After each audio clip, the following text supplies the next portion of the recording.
Today I'm talking with Ashleigh and Arthur Bezanson from Chester Basin, Nova Scotia. They have a 6-year-old son, Caden, who has autism and cystic fibrosis. Hi. Hi. Hi. Thanks for talking today about your whole experience in the 333 program. So, I want to start by asking you, what was the problem or problems you were experiencing before you discovered the guided autism program? The basis of behind all of it was dysregulation, but our biggest problems were school and not being able to regulate himself enough to stay in a classroom, as well as toilet training. Toilet training was our big issue. He was 6 and still not potty trained.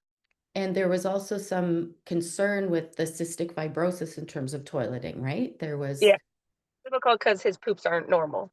right. So, what were you feeling when you tried to solve all this on your own? Overwhelmed, I think is the biggest one. I don't think we really knew what to do. So that was a problem. We just tried to basically cope with the day and get through, but never really changed anything that we were doing. Always just looked to him to want to potty train, but he had zero interest. None. So, what were you feeling like inside? Exhaustion. Every day was a lot. From dressing him, changing him multiple times a day, it was a lot. And even though we shared all the tasks and we had support, it was still A a lot. lot for the family. Plus, you had therapy for cystic fibrosis to factor into that too, right? Right. Yeah. And how many times a day or a week, or like how does that work? He's at 2 times a day. We had support through daycare, so daycare did 1 time a day, so we were doing 1. But ultimately, we often didn't get through our sessions because he just couldn't cope. We knew something had to change. So were you torn between the autism and the cystic fibrosis and knowing what to do and how to do it and when to do it? Like, Well, for a lot of his life, we didn't know he had autism, because he was diagnosed at 5. So we knew, like, he was a little bit more work, and he was he was just Caden. That's just how Caden was, and we just kind of worked within what we thought was Yeah. his normal. Like we were saying, we can't get through these sessions. Like he doesn't stay, he doesn't sit, he doesn't allow, like he doesn't comply. Where we have experience with an older child who also has cystic fibrosis who complied with his therapy. That was not Caden. Like he was always fighting, trying to run away, not being present in it, and just gone. right. Does he do his therapy now? Yes. Yeah, he's pretty good at it. Wow. When we were talking months and months ago before you started, what was different about me or the guided autism program that made you want to follow through? Because it was not easy for you to No, get to a place where you could work with me. So, that's what right. was different? What drove that? Um, the biggest thing was the self-regulation. But I found he would break me. Like he would only do it if there was a reward, and then once the reward was taken away, he just reverted back to what he was doing. Yes. The rewards didn't keep him doing the task after the rewards were gone. And I just wanted something that he had to do on his own. Like it was about him. It was more about his regulation than us trying to always be there to support him. And we need to do whatever we can to make this happen because this is what we need. So, Feel like the mainstream approaches that you normally see would work for someone that is non-autistic more so than autistic, if that makes sense. Why do you say that, Arthur? Now that we know what this is about, the approach is just so vastly different.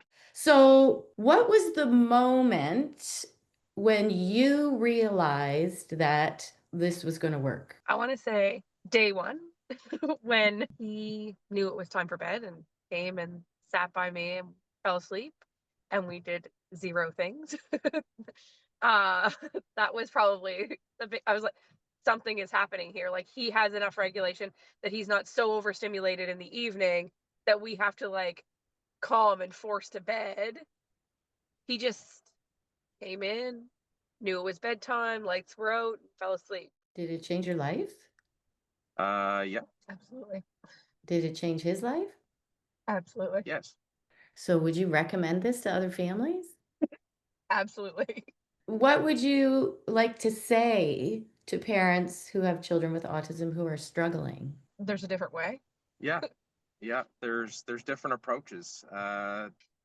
Obviously, like if you're doing the same thing over and over again and it's not working, something needs to change. And this was the change we needed. And this is the change that I feel a lot of people need. Now he will realize I need to go to the washroom. But it's like, I need to go now. So And he'll be like, I need to go right now. So he'll like literally announce it, and then he'll leave the room and run to the bathroom. That's amazing. yeah, since before he was like, I don't like the toilet, that's not my toilet, and I'm not using it. That was where we were at, right? So it's a big shift in his mindset, but also it makes him way more independent. It's not just that, because it's also breakfast in the morning and getting himself dressed for school, knowing what he needs to wear to go outside, all of those things. And it's okay if they want to wear 2 different colored socks all the time. He wants to wear red Okay. and blue socks every day. One red, one blue. He's yeah. got But he has socks on. right. So it's a win. I want to go back to the toileting for a sec. Did you feel like during the process and during the toilet training that when you were in the program that we honored the medical side of things, like that he had cystic fibrosis and that was taken into consideration? Absolutely. Yeah. So you guys assisted us in supporting washing him each time. Even though we couldn't do exactly what you would normally do, we modified the plan enough for us and to support Caden, and obviously we've had success. Okay, what are you excited about for the future? Him to be more independent. Yeah, that's one for sure. And I'm excited about these new interactions at school, because he's more regulated. He's able to support more like social play and things like that. And he's having like little friendships emerge and stuff like that. So having that as a big positive for me, because before, like silo play or playing on his own or being dysregulated and disrupting the class was not Well, he was conducive to that. So always just in his own little world, all by himself. So do you think that the program was the reason he was able to do that? he can self-regulate. It definitely helped a lot. He self-regulates now. And then as we went through this program and as I saw him take deep breaths on his own, because he knew that would help him, and the school supported that too, and then like quiet spaces and things like that, I think the program opened our eyes to like what we were already doing, as well as allowed us to see that he can support those things himself, and we aren't necessarily needed. The self-regulation piece is still the big piece for me, because he needs to be able to regulate himself for the rest of his life, and this is where that's our goal, right? So I want to talk about the group. So you did the 333 program in the group format online. What Yep. Can you speak about that? What did you like about it?